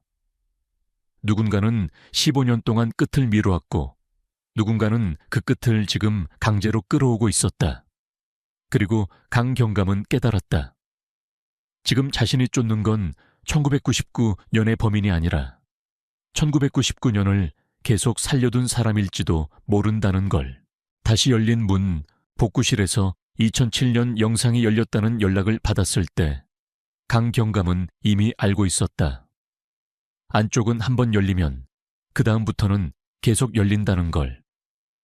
사건이란 결국 문을 여는 싸움이 아니라 열린 문을 닫으려는 사람들과 그 문을 끝까지 벌리려는 사람들의 싸움이었다. 그는 안성에서 바로 경찰서로 돌아왔다. 미라를 남겨두는 건 불안했지만 더 큰 불안은 그녀의 입보다 더 오래 남는 기록이 이미 움직이기 시작했다는 사실이었다. 기록이 움직이면 사람도 움직인다. 도망치든 지우든 협박하든 복구실 모니터에는 짧은 영상이 떠 있었다. 픽셀이 깨진 어둠 속에서 손전등 빛이 흔들렸고 그 빛이 지나갈 때마다 벽과 바닥이 한순간씩 형태를 드러냈다. 화면 하단에는 흐릿하지만 분명한 날짜가 찍혀 있었다. 2007년 6월, 그리고 시간은 23시 16분에서 23시 17분으로 넘어가고 있었다. 누군가는 그 시간에 맞춰 움직였다. 누군가에게 23시 17분은 우연이 아니라 신호였다. 영상 속 공간은 익숙했다. 스태프 온리 안내문이 붙어 있던 출입문, 낡은 번호키, 벽면의 테이프 자국, 그리고 바닥의 색이 미세하게 다른 부분. 1999년, 덧발라졌던 그 바닥. 2007년의 손전등이 그 바닥을 훑는 순간, 강경감은 목덜미가 다시 차갑게 식는 걸 느꼈다. 누군가는 어디가 덧발라졌는지를 알고 있었다. 즉, 누군가는 그 바닥을 덧발랐던 사람들과 같은 편이었다. 화면은 잠깐 멈칫하더니 손이 프레임 안으로 들어왔다. 비닐 장갑을 낀 손. 손목에는 얇은 팔찌가 있었다. 싸구려 반짝임. 강경감이 1999년 사진 속에서 봤던 바로 그 반짝임과 결이 같았다. 그는 무심코 미라의 손목을 떠올렸고 그 순간 복구실의 공기가 더 무거워졌다. 미라는 방금 2007년엔 다시는 안 갔다고 말했다. 그런데 영상은 그 말을 비웃듯 2007년에 그 문을 열고 있었다. 영상 속 손이 바닥 가장자리를 더듬었다.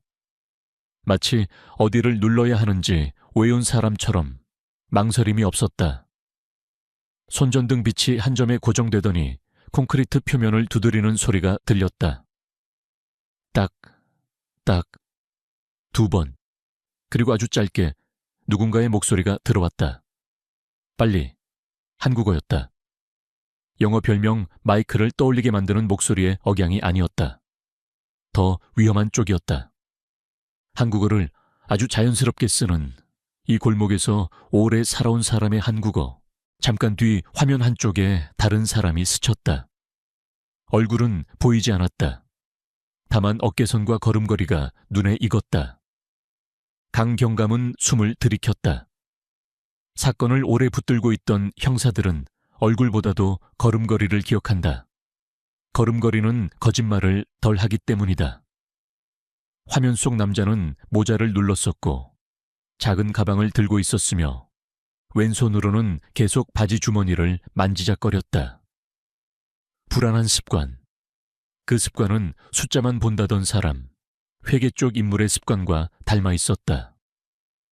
강경감은 화면을 멈추고 확대를 요청했다. 프레임이 깨졌지만 잠깐 반사된 빛 속에 남자의 손가락이 드러났다. 굵은 반지. 평범한 반지였다. 평범해서 더 기억에 남는 반지. 그 반지의 면에 아주 미세하게 문양이 있었다. 복구 요원이 낮게 말했다. 이거 환전소에서 주는 단골님 같은데요. 예전에 신장동 환전소들에서 단골한테 주던. 강경감의 시선이 더 날카로워졌다. 부대 앞 골목에서 환전소는 돈의 문이고 돈의 문은 사람의 실종을 삼키는 문이기도 했다. 그때 영상이 다시 진행되었다. 남자는 바닥을 들어올리는 게 아니라 바닥 위에 얇은 판 같은 것을 덧대기 시작했다. 덮는 것이 아니라 덧대는 방식이었다. 1999년에 한 번 덧발랐던 바닥을 2007년에 다시 조정하는 느낌. 그리고 그 과정에서 남자가 가방에서 뭔가를 꺼냈다. 종이 뭉치. 장부 페이지처럼 보였다. 손전등이 스치는 순간 종이에 적힌 숫자들이 잠깐 살아났다. 그리고 종이 아래쪽에 수기로 적힌 한 줄이 번쩍였다. 2317 inside. 강경감은 화면을 놓치지 않았다. 2007년에 누군가는 그 문장을 확인하고 있었다. 즉, 2007년에도 누군가는 안쪽 전화가 의미하는 구조를 계속 사용하고 있었다. 사건이 1999년에 끝나지 않았다는 뜻이다. 더 끔찍한 건 누군가가 2007년에 다시 그 장소로 돌아와 장부를 옮기거나 더 중요한 걸 회수했을 가능성이 높다는 점이었다. 회수는 흔적을 줄이기 위해서 하지만 회수는 동시에 아직 위험이 남아있다는 자백이기도 하다. 복구실에서 나오는 길에 강경감은 바로 팀을 쪼갰다. 한 팀은 신장동 환전소 라인을 조사하되 2007년 전후로 사라진 환전소와 그 주인의 이동 경로를 먼저 잡으라고 했다. 다른 팀은 마이클 별명을 쓰던 인물들을 전수로 다시 걸러내되 영어를 잘하는 사람이 아니라 영어를 필요로 하는 사람들부터 보라고 지시했다. 부대 앞에서는 영어가 교양이 아니라 도구다. 도구를 쓰는 사람은 목적이 있다. 그리고 목적이 있는 사람은 기록을 남긴다. 강경감은 가장 먼저 밀에게 돌아갔다. 안성의 그 집은 너무 조용했다. 조용한 집은 원래 더 조용할 수 없다. 집은 사람이 숨을 쉬면 작은 소리를 낸다. 냉장고 모터, 바닥 마찰, 물 떨어지는 소리. 그런데 그 집은 마치 사람이 통째로 지워진 것처럼 완벽히 조용했다. 문은 잠겨 있었지만 잠금 장치가 부서진 흔적은 없었다. 대신 현관 옆 신발장이 아주 미세하게 어긋나 있었다. 누군가 급하게 신발장을 열고 급하게 닫았다. 강경감은 문고리를 잡고 한 번 더 확인했다. 그때 뒤에서 후배가 낮게 말했다. 경감님, 창문 쪽, 거실, 창문 잠금이 풀려 있었다. 흔적은 작았다. 그러나 작은 흔적은 익숙한 사람이 남기는 흔적이다. 처음 침입한 사람은 흔적을 크게 남기고 익숙한 사람은 흔적을 작게 남긴다. 미라는 사라졌다. 도망갔을 수도 있고 끌려갔을 수도 있다. 그러나 강경감은 어느 쪽이든 누군가가 속도를 올렸다는 사실만은 확신했다. 속도를 올린다는 건 우리가 가까워졌다는 뜻이다. 강경감은 미라의 집에서 바로 출입 기록과 기지국 접속을 요청했고 동시에 후배들에게 말했다. 미라를 찾는 수사는 실종이 아니라 증인보호 실패로 진행한다. 이건 경고야. 우리한테. 경고는 곧바로 다른 형태로도 왔다. 경찰서로 돌아오던 길, 강경감의 휴대폰에 사진 한 장이 도착했다. 발신 번호는 차단이었다. 사진 속에는 경찰서 지하 주차장, 그리고 강경감의 차 옆에 서 있는 후배 형사의 뒷모습이 찍혀 있었다. 사진의 아래에는 문장 하나가 있었다. 짧고 계산적이고 불쾌하게 정중했다. 열었으니 닫지 마세요. 그 문장을 본 순간 강경감은 오히려 차분해졌다. 겁을 먹는 사람은 실수를 한다. 실수를 유도하는 게 협박의 목적이다. 그는 후배에게 아무 말도 하지 않은 차에 사진을 캡처해 사이버팀에 넘겼다. 그리고 스스로에게만 한마디를 했다. 닿지 않을 거다. 대신 더 벌릴 거다. 닿지 않겠다는 건 고집이 아니라 전술이었다. 상대가 가장 싫어하는 건 열린 문이 아니라 열린 문으로 들어오는 경찰이다. 그날 밤 사건은 두 번째 장소를 향해 가속됐다. 영상 속 반지 문양이 환전소 단골님과 유사하다는 추정이 나오자 강경감은 신장동의 오래된 환전소 중 2007년을 기점으로 사라진 곳들을 한꺼번에 찍었다. 사라진 환전소는 대개 두 곳으로 흩어진다. 하나는 합법적으로 폐업한 척하고 다른 곳으로 이전하고 하나는 완전히 지하로 숨어버린다. 그런데 그날 밤 잡힌 정보는 이전 쪽이었다. 2007년 하반기 환전소 주인이 평택이 아니라 오산 쪽으로 주소를 옮겼고 그 주소지 근처에 창고형 컨테이너 임대 기록이 있었다. 창고, 컨테이너, 덮고, 잠그고, 숨기는 구조. 사건은 늘 같은 모양을 반복한다. 강경감은 바로 컨테이너 단지로 움직였다. 단지 안은 어두웠고 컨테이너들은 번호만으로 구분됐다. 그 번호는 사람을 위한 게 아니라 물건을 위한 번호였다. 사람을 물건처럼 취급하는 세계에서는 번호가 이름보다 중요하다. 강경감은 단지 관리소의 임대 장부를 확인했고 2007년부터 명의가 3번 바뀐 컨테이너 하나를 찾아냈다. 명의 변경이 잦다는 건 안에 있는 걸 합법적 물건처럼 보이게 만들려는 시도다. 그는 절차를 생략하지 않았다. 절차는 증거를 지키는 마지막 방패다. 하지만 절차를 기다리는 동안 그는 한 가지를 동시에 준비했다. 안쪽이 또 움직일 수 있다는 가능성. 지금 이 컨테이너가 비면 누군가는 이미 한 발 앞서 있는 것이다. 잠금 장치가 열리고 문이 미끄러지듯 열렸을 때 안에서는 종이 냄새와 습기 냄새가 동시에 밀려 나왔다. 종이 냄새는 오래된 장부 냄새였고 습기 냄새는 숨겨진 공간의 냄새였다. 내부에는 낡은 박스들이 쌓여 있었고 박스 위에는 방수포가 덮여 있었다. 방수포를 걷는 순간 강경감은 마음속에서 더플백이라는 단어가 다시 떠오르는 걸 느꼈다. 그러나 이번에는 더플백이 아니었다. 작은 금속 캐비닛이 있었다. 잠금이 걸린 서랍. 강경감은 감식요원에게 고개를 끄덕였고 잠금이 열리자 안에서 종이 뭉치와 작은 열쇠 하나가 나왔다. 종이 뭉치의 첫 장에는 큼직하게 적혀 있었다.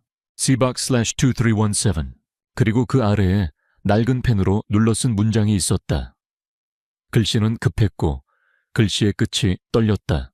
지혜가 아니라면 다음은 문장은 거기서 끊겨 있었다. 누군가가 끝까지 쓰지 못했거나 누군가가 끝을 찢어냈거나 혹은 누군가가 끝을 남기지 않기로 했거나 강경감은 종이를 내려다보며 숨을 고른 뒤 감식요원에게 말했다. 이건 원본 그대로 보존. 그리고 열쇠, 어디에 쓰는 열쇠인지부터 찾아. 열쇠는 도망가는 사람들의 습관을 따라간다. 사람은 큰 물건은 버리지만 작은 열쇠는 끝까지 들고 다닌다. 열쇠는 흔적이고 흔적은 문이다. 그때 후배 형사가 뛰어들어왔다. 얼굴이 창백했다. 경감님, DNA 1 차 결과 나왔습니다. 강경감은 움직이지 않은 채 눈만 들었다. 후배는 말끝이 떨렸다. 더플백에서 나온 유해, 피해자 가족과 일치하지 않습니다. 한 문장이 컨테이너의 공기를 뚝 끊었다. 종이 냄새와 습기 냄새가 갑자기 더 날카로워진 것처럼 느껴졌다. 강경감은 아주 천천히, 거의 혼잣말처럼 되물었다. 그럼 더플백 안의 사람은 지혜가 아니란 말이야? 그리고 그는 동시에 이해했다. 누군가가 2007년에 문을 다시 연 이유, 누군가가 2014년에 더플백을 다시 묻어둔 이유, 누군가가 15년 동안 진실을 한 번에 꺼내지 않고 층층이 쌓아둔 이유. 이 사건의 핵심은 시신을 숨긴 게 아니라 누가 누구로 묻혔는지를 바꿔놓은 것이었다. 23시 17분, 마지막 문, DNA 결과가 더플백의 유해는 피해자 가족과 일치하지 않는다는 말을 꺼내놓는 순간 강경감은 오히려 숨이 가라앉았다. 공포는 확실할 때보다 불확실할 때 사람을 더 흔든다. 그런데 이 불확실은 오히려 사건의 모양을 선명하게 만들었다. 누군가는 시신을 숨긴 게 아니라 시신의 의미를 바꿔놓았다. 지혜가 묻혔다고 믿게 만들고 그 믿음이 경찰과 가족의 시간을 잠그게 만든다. 잠긴 시간은 범인에게 가장 값싼 방패였다. 강경감은 컨테이너에서 나온 열쇠를 손바닥 위에 올려놓고 한참 바라봤다. 열쇠는 낡았고 끝부분이 조금 닳아 있었다. 많이 쓰인 열쇠였다. 사람은 필요 없는 열쇠는 금방 잃어버린다. 그런데 이건 15년을 버텼다. 누군가가 끝까지 들고 다녔다는 뜻이다. 아니면 누군가가 차치도록 숨겨둔 열쇠일 수도 있다. 어떤 진실은 스스로 드러나지 않는다. 누군가가 밀어야 나온다. 그리고 지금 그 누군가가 경찰을 밀고 있었다. 감식요원이 종이 뭉치의 섬유를 확인하며 말했다. 이 장부 페이지 1999 년종이랑 2007년 종이가 섞여 있습니다. 잉크도 다르고요. 누군가가 중간중간 업데이트한 형태예요. 강경감은 고개를 끄덕였다. 사건이 한 번에 벌어진 게 아니라 관리되었다. 관리된 범죄는 감정이 아니라 시스템이다. 그가 노트 중간에서 발견한 C-2317의 의미를 팀원들이 해석해 가져왔다. C박스는 포장 상자 혹은 케이스가 아니라 환전소와 업소 사이에서 쓰던 은어였다. 캐시박스, 현금 상자, 그리고 2317은 단지 시간만이 아니었다. 단지 시간이라면 굳이 숫자로 반복할 이유가 없다. 숫자는 암호가 될 때 반복된다. 2317은 계좌, 방번호, 보관함 번호 혹은 컨테이너 번호. 강경감은 그중 가장 현실적인 걸 골랐다. 보관함, 부대 앞 골목에서 진짜 현금은 은행이 아니라 보관함으로 움직였다. 누군가가 현금을 들고 다니지 않기 위해 혹은 흔적을 남기지 않기 위해 선택하는 가장 단순한 시스템. 대형 사물함이 있는 장소, CCTV가 빈틈을 가진 장소, 그리고 사람들이 많아도 아무도 서로를 보지 않는 장소. 터미널, 역, 찜질방, 코인라커.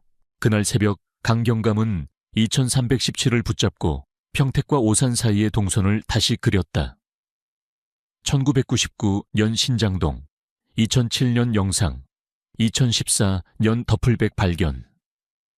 세 날짜는 서로 멀어 보이지만 지도 위에 찍어보면 하나의 선이 생겼다. 부대 화살표, 환전소 화살표, 터미널 화살표, 외곽 컨테이너. 돈이 흐르는 길이었다. 그리고 돈이 흐르는 길에는 늘 사람이 사라진다. 특히 돈의 장부를 보는 사람은, 강경감은 바로 평택 시외버스터미널로 향했다. 새벽의 터미널은 밤의 끝과 아침의 시작이 섞인 시간이다. 졸린 사람들, 술 냄새, 김밥 냄새, 바닥에 남은 물기. 사람들은 모두 다른 곳으로 가기 위해 서 있고, 그래서 지금 여기가 어떤 곳인지 생각하지 않는다. 터미널은 그런 점에서 완벽했다. 사건을 숨기기에 락커 구역에 들어서자 금속 냄새가 먼저 코를 찔렀다. 강경감은 번호를 따라 걸었다. 2317. 락커 문 앞에 섰을 때 그는 손이 더 차가워지는 걸 느꼈다. 오래된 사건의 끝은 항상 이렇게 시작된다. 작은 문 하나. 작은 문이 사람의 인생을 통째로 바꿔놓는다는 사실이 이 문 앞에서는 너무 현실적이었다. 열쇠가 들어갔다. 돌아갔다. 딸깍 소리가 났다. 문이 열리며 안쪽에서 또 다른 냄새가 올라왔다. 종이, 습기, 그리고 약간의 금속성. 안에는 방수포로 감싼 작은 상자 하나가 있었고 그 위에 손바닥만한 봉투가 얹혀 있었다. 봉투 앞면에는 굵은 글씨로 적혀 있었다. Inside, _2317. 열지 않으면 계속 사라진다. 강경감은 숨을 들이켰다. 누군가가 경찰에게 협박을 보낸 게 아니라 경찰이 열어주길 바라고 있었다. 누군가는 끝내고 싶어 했다. 누군가는 죄를 끝내고 싶어 했거나 누군가는 복수를 끝내고 싶어 했거나 그는 봉투를 열었다. 안에는 2장의 종이가 있었다. 하나는 1999년의 페이지, 하나는 2007년의 페이지. 1999년 페이지에는 C박스의 거래 내역과 함께 특정 날짜에 반복되는 표식이 있었다. 그리고 그 표식 옆에 아주 작은 글씨로 적혀 있었다.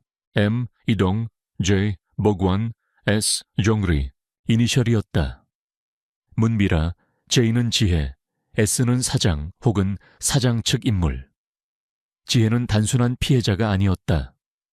그녀는 장부를 받고 어쩌면 장부를 가지고 있었고 그 때문에 사라졌다. 강경감은 2번째 종이를 펼쳤다. 2007년 페이지에는 한 줄이 덧붙어 있었다. J 살아있음. 단 밖으로 못 나감. 순간 강경감의 머릿속에서 모든 시간이 뒤집혔다. 지혜는 죽었다는 전제 위에서 쌓아 올렸던 수사가 무너졌다. 무너진 자리에서 더 끔찍한 형태가 드러났다. 살아있는데 밖으로 못 나간다. 그 말은 곧 지혜가 1999년 이후 어딘가에 가둬져 있었거나 혹은 누군가에게 살아있는 채로 이용되었을 가능성을 뜻한다. 범인이 감정으로 죽인 게 아니라 시스템으로 관리했다면 살려두는 것 또한 시스템이 될 수 있었다. 돈을 위해서, 협박을 위해서, 장부를 위해서 그는 즉시 팀을 호출했다. 2317 락커에서 문서 확보. 2007 페이지에 제2 살아있음 기록.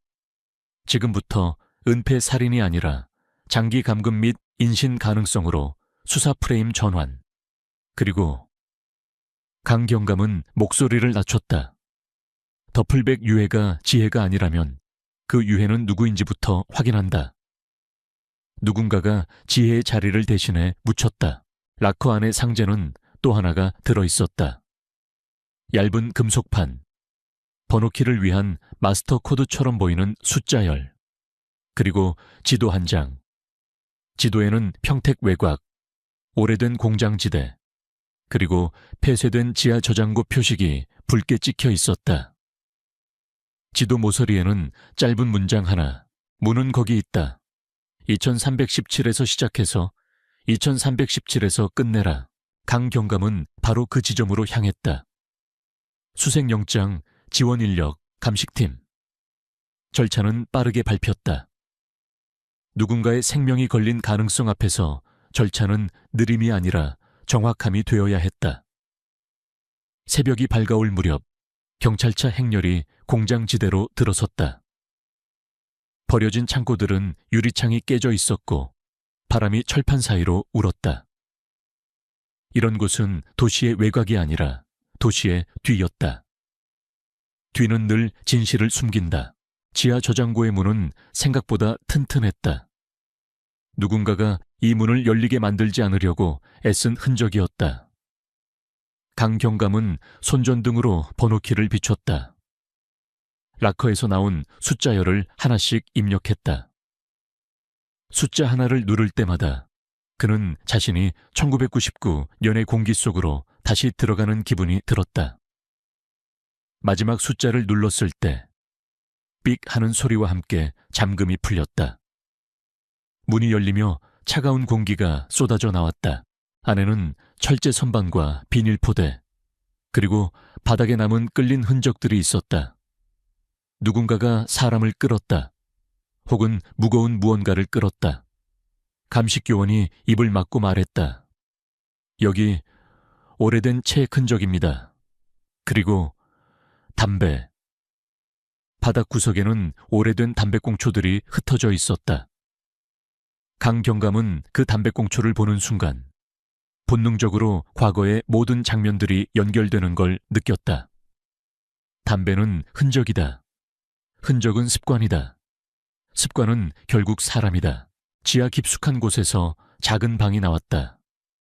방의 문은 밖에서 잠그는 형태였다. 강 경감은 문 앞에서 잠깐 멈췄다. 문 손잡이에 손을 올리는 순간 그의 머릿속에는 지혜가 창고에서 긁어 남겼던 경고가 떠올랐다. 사장 믿지 마. 그 경고는 사장 하나를 말하는 게 아니었다. 구조를 말하는 것이었다.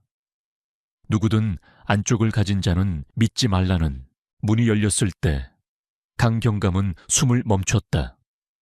방 안에는 사람이 있었다. 아니, 사람이 있었던 흔적이 있었다. 얇은 담요, 물컵, 낡은 송어울, 그리고 벽에 긁힌 숫자들. 날짜처럼 보이는 숫자들이 벽을 채우고 있었다. 1999년부터 시작해 중간에 2007년으로 넘어가는 흔적. 누군가는 여기서 시간을 세고 있었다. 시간을 세는 건 살아있다는 증거다. 그리고 벽 한가운데에는 또렷한 글씨가 있었다. 손톱으로 긁은 듯한 글씨. 2317. 내가 여기. 그 순간 후배 형사가 외쳤다. 경감님, 여기 아래쪽 바닥판이 어긋나 있었다. 판을 들어올리자 아래에는 작은 공간이 있었고 그 안에 방수포로 감싼 더플백이 하나 더 있었다. 강 경감은 손끝이 다시 차가워지는 걸 느꼈다. 2014년에 더플백이 지혜가 아니었다면 이 더플백은 무엇이냐? 지혜의 진짜 흔적이냐? 아니면 또 다른 대체물이냐? 그는 감식팀에게 고개를 끄덕였다. 방수포를 걷자 안에서 나온 건 유해가 아니라 낡은 통장들, 장부 페이지, 그리고 작은 목걸이였다. 개 얼굴 펜던트와 같은 취향의 싸구려 장신구. 그리고 그 옆에 접힌 종이 한 장. 내 이름은 윤지혜. 나는 죽지 않았다. 하지만 나는 돌아가지 못했다. 글씨는 떨렸고 문장 끝은 번져 있었다. 강 경감은 종이를 내려다보다가 천천히 고개를 들었다. 이건 자백이 아니었다.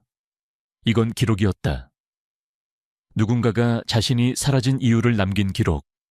그리고 기록은 누군가가 살았다는 증거이면서 동시에 누군가가 끝내 살아서 나오지 못했다는 증거이기도 했다. 그는 문장을 끝까지 읽었다. 나는 장부를 받고 나는 돌이 어디로 갔는지 알았고 나는 그걸 멈추고 싶었다. 그래서 나는 안쪽에 갇혔다. 강 경감은 그 자리에서 바로 확정할 수 없었다. 지혜가 이곳에서 사망했는지, 이 기록을 남긴 후 다른 곳으로 옮겨졌는지. 하지만 한 가지는 확실했다. 지혜는 단순히 사라진 게 아니었다. 그녀는 시스템을 건드렸고 시스템은 그녀를 안쪽으로 삼켰다. 이제 남은 건 사람이다.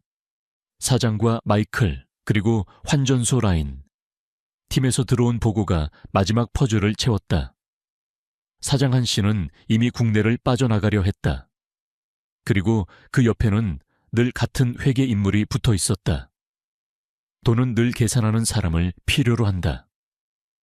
강 경감은 터미널 CC TV에서 봤던 걸음걸이를 떠올렸다. 그리고 이번엔 그 걸음걸이가 지하 저장고의 출입 기록과도 연결됐다. 출입 기록은 종이가 아니라 주변의 작은 습관들이었다. 담배 브랜드, 환전소 단골링, 싸구려 팔찌. 각각은 작지만 같이 놓이면 하나의 얼굴이 된다. 사장은 결국 체포됐다. 공항이 아니라 항만이었다. 부대 앞에서 시작한 사람들은 늘 바다를 통해 빠져나가려 한다.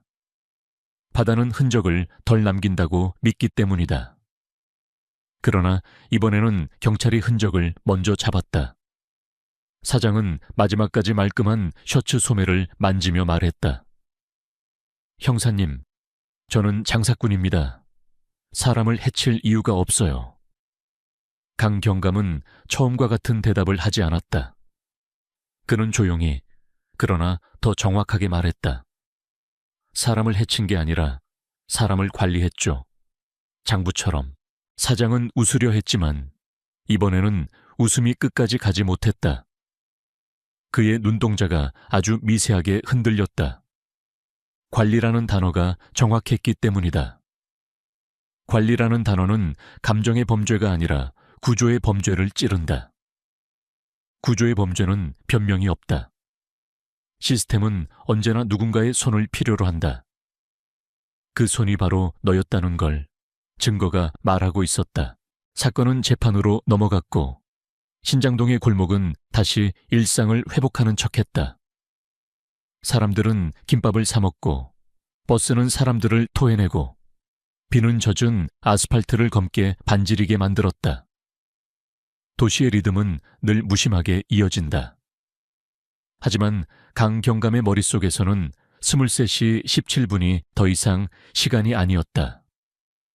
그것은 문이었다. 누군가가 잠그고 누군가가 열고 누군가가 안쪽에서 누군가를 부르는 문. 사건이 정리된 날 강 경감은 락커 2317의 열쇠를 증거 봉투에 넣으며 한참 손에서 놓지 못했다.